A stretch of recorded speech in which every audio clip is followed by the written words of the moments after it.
Jill Walton was ecstatic. She'd spent weeks training and studying. She'd passed the civil service examination with flying colours, more or less.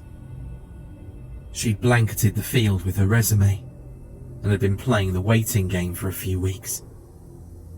She'd hoped that she'd find work with the fire department or EMS. But she wasn't too disappointed when the police department picked up her resume and basically hired her after only a quick interview.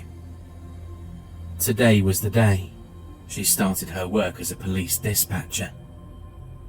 Her first day mainly consisted of a tour, an explanation of her duties by her boss. Jill was slightly disappointed at the equipment that they had at their disposal. She'd been expecting a big, sprawling computer system that was capable of simultaneously identifying callers and tracking their location, while displaying their personal information. What she instead found was a pretty average-looking computer that displayed caller information only if it was registered. It wasn't as high-tech as she'd hoped, but the job was everything she'd dreamt of ever since her childhood. Her fascination with 911 dispatchers began when she was just a child, and her father had one day collapsed on the kitchen floor while gripping at his chest. She dialed 911, and being 8 years old at the time, broke into tears. The dispatcher spoke so calmly and reassuringly that Jill was able to calm down enough to give them the location and nature of the emergency. After that point, she wanted nothing more than a job in that field. She wanted to help people in the way that the calm and commanding voice on the other end of the phone had reassured her that day. Her boss walked her through the basics: how to answer calls, how to deal with impending emergencies where police forces had to be dispatched, and how to classify and list emergencies under codes. Jill's boss concluded her training by answering a call himself to show her how to do everything correctly and lead by example. Her boss looked at her and calmly answered the phone.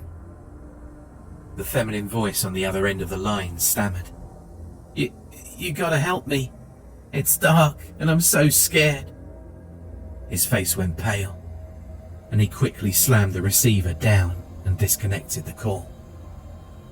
Jill was shocked and about to confront her boss about his seemingly callous and reckless endangerment of a person when he told Jill about the echoes.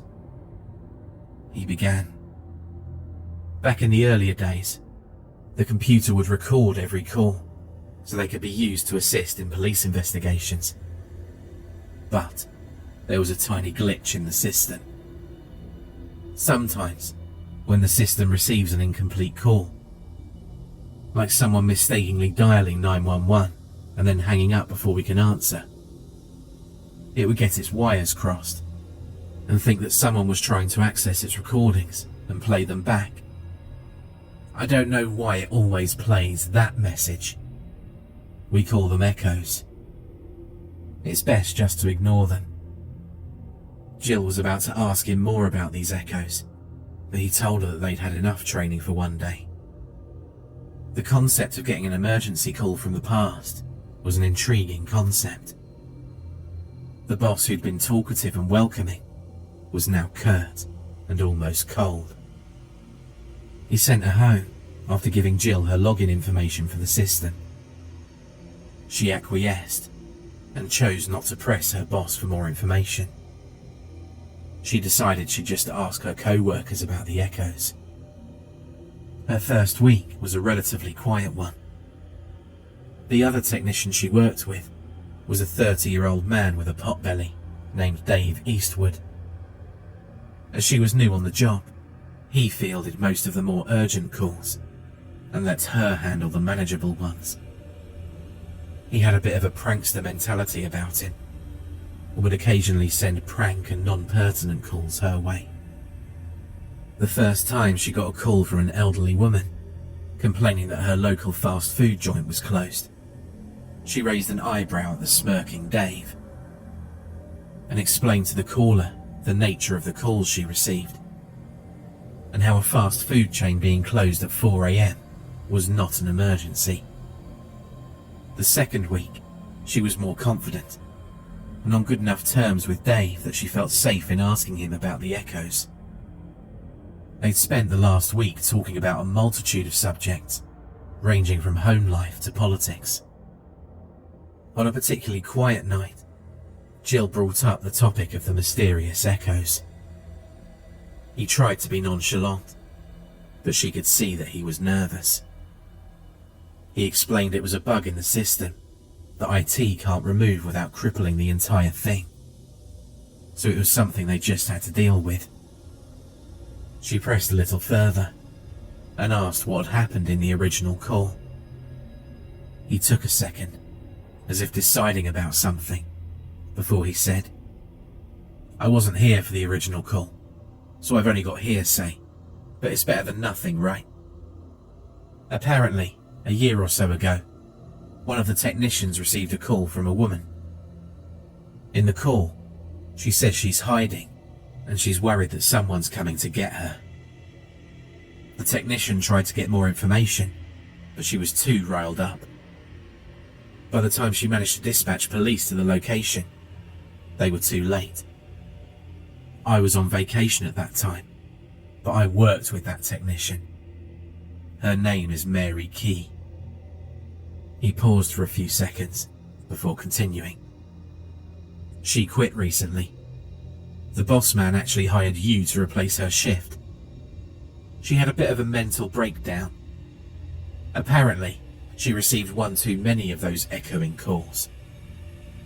The guilt at not being able to calm her down and get enough information to accurately dispatch police to her location before it was too late must have been too much for her. Last I heard, she was in therapy and doing much better. But she wants nothing more to do with 911 dispatch anymore. Jill asked, "Did they ever find out who did it?" He answered, "It really wasn't that difficult of a case. Apparently, the poor girl had just cut ties with her boyfriend, who told her she was dead to him, and concluded with, 'Rest in pieces.' Apparently, pieces of her were all the cops found, and it was a pretty open and shut case. The boyfriend says he was innocent, but to hell with that abusive moron." A couple of days passed after that, and Jill really got into the swing of things at work. She was calm in a crisis, and managed to effectively categorize the incident and alert the police where necessary. Dave began to allow her to handle more urgent calls, and pretty soon he was able to stop babysitting her and allow her to handle calls on her own. They even had a game of seeing who could answer the phone first. One night after Jill had beat him to the phone one too many times, and he was a little surly with her and self-conscious about his potbelly, Dave registered a call and let her answer. He spoke in monotone. "It's for you, Jill." She answered the phone, and the voice on the other end stuttered and stammered. "You've got to help me. It's dark and I'm so scared. Someone's in my house. I'm hiding under the bed, but I can hear him coming up the stairs." The voice paused, as if the voice was listening to someone's response before continuing. "He's at the door. Oh God, I can hear him scratching at the walls with something." There was another long pause, and then the sound of something being dragged across the floor, and the girl screaming. The message went on, and Jill listened to it all. She felt sick. She just heard someone's last moments on Earth. She heard a knife whittling away at a bone, and the crack as it broke from its socket. Dave spoke softly and apologetically. "I'm sorry. I thought you would have hung up when you realized it was the echo." She whispered back, "I heard it all. I heard him when he... Oh God." Dave sent Jill home early, but that didn't do anything to improve her mental state. For the next week, she noticed that she'd receive an echo call every few days. The week after that, she was receiving a call every day. She did her best to hang up the instant she recognized it, but she still had to listen long enough to hear those stuttering, terror-filled first words. Every phantom call made her more and more uncomfortable. Soon, she couldn't sleep at night. She'd have nightmares where she imagined what happened to that poor girl, hiding under the bed for fear of her life. The calls eventually took such a toll that she couldn't get to sleep at night. Every day she went into work, she was terrified that every call would have the voice of the whimpering girl on the other line. She was supposed to help people, and now she was panicking every time the phone rang. It only took a few more echoing calls before Jill couldn't do it anymore. She went to her boss, intending to put in a resignation, but he managed to head her off and gave her a week of paid leave to try and recover a bit. The first night of her paid vacation, she drank herself into a stupor. She passed out, and when she woke up, she noticed that she had one missed call. She brushed it off and tried to put all of that echo business behind her. She managed to get through the day without thinking of that poor girl's fate. But once night rolled around, she was woken up by a late night call. She'd missed the first one, but they'd called back. She groggily pawed at her bedside table and swiped across the screen to accept the call. It was 3 a.m. She slowly raised the phone to her ear. She quietly cursed under her breath and asked, "Hello?" There was a slight pause before the voice stammered. You gotta help." Jill hung up. The next day, she chalked it up to a dream and made up her mind to ignore the calls. She thought wistfully, out of sight, out of mind. By lunchtime, she had 15 missed calls. By dinner, she had 50. Before she tried to go to bed for another sleepless night, she noticed she had over 70. She'd long since muted her phone, but now she shut it off. She spent the night tossing and turning and thinking about how such a thing was even possible. The following morning, she had over 500 calls, and her voicemail was full of stammering and sobbing pleas. She knew she was losing it, but knew there was nothing she could do. She decided to call her mother. To Jill, she'd always been the great comforter. She was able to listen to anything and provide calm reassurance. She selected her from the contact list and waited as it rang, trying to hold back her impending tears. Jill heard the click as the phone was picked up off the hanger.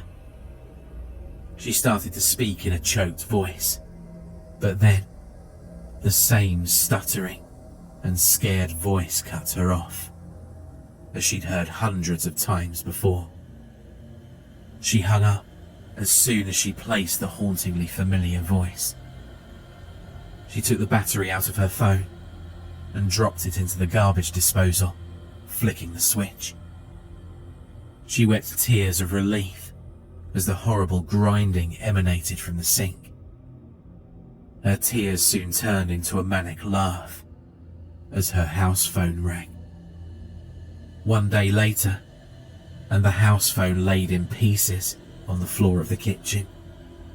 Still, Jill couldn't find any peace. She knew that even without her cell phone and home phone, the calls would keep coming. She realised that even if she bought a new phone, they would keep coming. It was in her sleep-deprived state that she realised the calls weren't echoes. They were something else. This was someone trying to get a message across, and she reasoned that the person communicating must have been that poor girl. She needed her help. Jill sat down at her computer and began searching any online newspaper for information. While searching for things like the victim's name and old home address, the computer started a klaxon of alert messages. Through her online voice messenger, she had an incoming call. It was a voice-only message. She looked at the screen for a second before quietly saying, "Hell no." She cancelled the call. She had enough information. It was growing dark by the time she reached the house. The impending darkness didn't cause her pause. The only thing she was really afraid of was spending another night sleepless and plagued by more calls. The front lawn was overgrown and gave the house the feeling it had been unoccupied. The place had been abandoned, as no one really wanted to live in a house where a person was murdered. Jill smiled grimly at the absurdity of the thought. She was about to investigate an abandoned house at night because she was receiving messages from beyond the grave. Life was indeed full of surprises. The door was locked, but a rock made quick work out of the window through which she was able to unlock the door. A layer of dust covered everything, and the wood creaked under her steps. She wanted to laugh at the absurdity of it all, but she knew that any attempt at laughing would come out as a half-choked squeak. She counted off the spooky house tropes in her mind as she walked slowly through the house. Old abandoned house filled with dust and cobwebs? Check. Noisy floorboards that creaked underfoot, and doors that groaned like centuries-old coffins opening? Check. Dark, stormy night, complete with peals of lightning? Nope. Thank God for that. Jill kept telling herself that there was no such thing as ghosts. She told herself that because the thought of running into the pale form of a mutilated ghost, dragging along her non-phantasmal dismembered limbs, was too much. She knew the sight of something like that would drive her mad, but the alternative of being slowly driven mad by incessant calls from a long-dead girl was worse. She continued investigating. She continued to speak the words aloud because they brought some comfort. There's no such thing as ghosts. Each creaking step and groaning door elicited the saying. It kept her from sprinting out of the house into the night like a screaming banshee. She began to climb the stairs, and the words from that call echoed in her head. Each step made Jill feel as if the stairs would collapse under her feet and send her plunging into the bowels of the house. At the top of the stairs was a hallway. There were numerous scuff marks on the floor from the police who tromped through the ghoulish crime scene. She saw a long scratch along the wall, as if someone had dragged a knife along it while approaching the bedroom. She continued whispering the mantra to herself as she opened the door to the bedroom. There's no such thing as ghosts. The bedroom was musty and relatively untouched. The bed lay in the centre of the room, waiting for its inevitable trip to the incinerator. The room was quiet, but Jill felt like she wasn't alone. She whispered, "There's no such thing as ghosts." She approached the bed. She knew that whatever was making these calls would be here. She would find it in this room. She drew closer and felt her teeth begin to chatter and goosebumps welling up on her skin. She repeated the mantra again, like a prayer on a rosary created to ward off evil. There's no such thing as ghosts. She knelt down and grabbed the sheet covering what was under the bed from her eyes. She whispered her warding mantra one more time and tore off the covers, looking into the inky blackness that was under the bed. She half expected to see the bloody and mewling face of the ghostly girl under there, who would half shriek and half stutter her cry, before cursing Jill to a fate worse than death. Instead, Jill found nothing except the scratches of nails on the floorboard left behind, as the poor girl was dragged out of her hiding spot into a brutal and pointless death. There was nothing there. She felt like sobbing with relief, but instead, she managed to say with a quivering voice, "There's no such thing." The sound of a phone ringing from the doorway behind her made her almost void herself. She spun around to see the pot-bellied form of Dave in the doorway. He clicked a button on the phone with his other hand that held a sharpened cleaver, and a voice stammered, You gotta help me. It's dark." Jill didn't need to hear the rest, because she'd finally pieced it all together. It was Dave, the same man she'd opened up to at work, the same man who'd sent her the first echo. He was on vacation when Mary got the original call. He was with her when she began to get the echoes. He was at the computer and able to direct the calls. He grinned a sadistic smile so wide that she thought his face would crack open. In the darkness of the night, as she stood in front of her tormentor, Jill Walton came to a realization. She was right. There was no such thing as ghosts. For more terrifying creepypasta horror stories, check out the playlist or the video on screen.